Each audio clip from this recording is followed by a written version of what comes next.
Ya, untuk mengetahui perkembangan di pasar komoditas, kita telah terhubung dengan analis PT Global Intra Berjangka, Chen Kuosen. Iya, selamat pagi Pak Chen. Selamat pagi Pak. Baik Pak, hari ini adalah hari terakhir di tahun 2020 perdagangan komoditas di Bursa Berjangka. Nah, ini bagaimana review Anda terkait dengan perdagangan komoditas pada tahun ini? Oke, selamat pagi para pemirsa Berita Satu. Ya, kesempatan kali ini saya mewakili seluruh direksi PT Global Intra Berjangka mengucapkan selamat Natal dan Tahun Baru ya. Oke, kita bahas tentang review tentang perdagangan di sektor.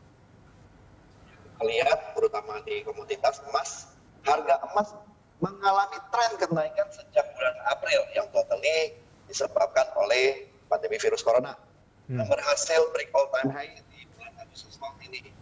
Walaupun saat ini kita melihat dia mundur dari level tertingginya karena optimisme pelaku pasar terhadap berita vaksin yang harusnya menjadi harapan utama buat masyarakat di seluruh dunia. Begitu Pak. Iya, Pak Chen, ini lalu bagaimana prospek tahun depan untuk bursa komoditas?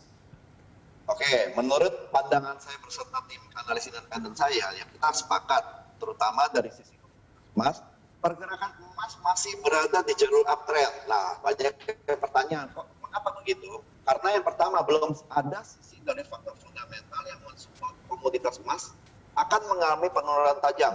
Beberapa faktor adalah seperti stimulus maupun vaksin. Berita vaksin mungkin saat ini mulai redup, tapi perlu digarisbawahi bahwa kita harus mewaspadai bahwa korban positif virus corona ini di belahan dunia mulai meningkat.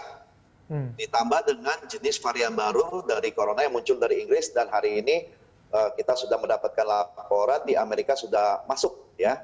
Nah, yang kedua adalah selama The Fed masih mengumandangkan tentang stimulus yang terus-menerus untuk beberapa bulan ke depan, ditambah dengan inflasi Amerika belum mencapai 2%, menurut saya komoditas emas masih akan didominasi oleh tren kenaikan, Pak.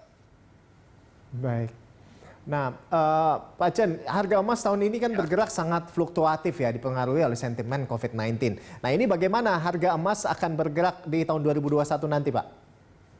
Menurut saya pergerakan emas di tahun depan ya, yang pertama tetap mengacu pada perkembangan situasi di dunia seperti stimulus dan COVID. Nah, untuk range tahun depan perkiraan saya tetap berada di area 1.650 sampai 2.000. Dan yang perlu diperhatikan, diingatkan kembali bahwa stimulus di negara Eropa maupun Amerika yang saat ini terus terdengar, penurunan komoditas emas saya perkirakan mungkin tetap akan terbatas, atau dalam arti lain perubahan tren mungkin tidak akan terjadi dalam waktu dekat, seperti itu Pak. Nah, apakah untuk tahun 2021 sentimen COVID-19 ini masih menjadi sentimen utama penggerak harga emas, Pak? Oke. COVID-19 akan menjadi sentimen utama kembali jika pemberian vaksin terhadap masyarakat bergerak lambat. Dan yang terutama adalah langkah dari negara atau pemerintah untuk menangani kasus ini, supaya kasus ini tidak melonjak tajam. Dan yang terutama adalah kita harus memperhatikan, berharap pemerintah atau negara memperketat protokol kesehatan. Seperti itu, Pak. Baik, Pak Chen. Selanjutnya, menjelang akhir tahun, ya kan, kita ke CPO nih sekarang. Harga CPO ini terus naik. Apakah kenaikan ini akan berlanjut untuk tahun depan, Pak? Pergerakan mungkin akan tetap naik, ya, jika didukung dengan permintaan. Nah, seperti kita tahu, perekonomian mulai berangsur membaik. Pemberian vaksin mulai dilakukan di berbagai negara. Dan saya rasa kalau ini tetap berlanjut, optimisme akan bisa normal kembali, Pak. Begitu, Pak. Baik, Pak Chen, ini saran untuk investor sebelum memasuki tahun 2021 ini apa ini, Pak? Nah, saran saya buat para investor adalah untuk menahan diri sejenak dan melihat situasi di bulan Januari. Tidak perlu terburu-buru melakukan aksi karena menurut saya situasi masih tidak menentu, seperti stimulus, vaksin, korban COVID, ditambah dengan jenis varian yang baru masih penuh dengan ketidakpastian dan kekhawatiran.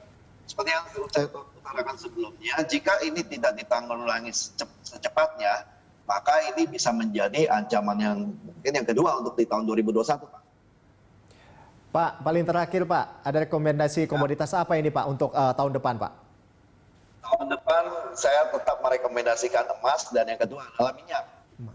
Karena kalau COVID-19 ini kembali meluas, peningkatannya semakin tajam, makanya dampak yang terutama yang pertama kali yang akan mendapat adalah dari sektor minyak. Baik, terima kasih Pak Chen atas informasinya. Iya, selamat pagi. Dan pemirsa demikian tadi analis PT Global Intra Berjangka Chen Kuosen.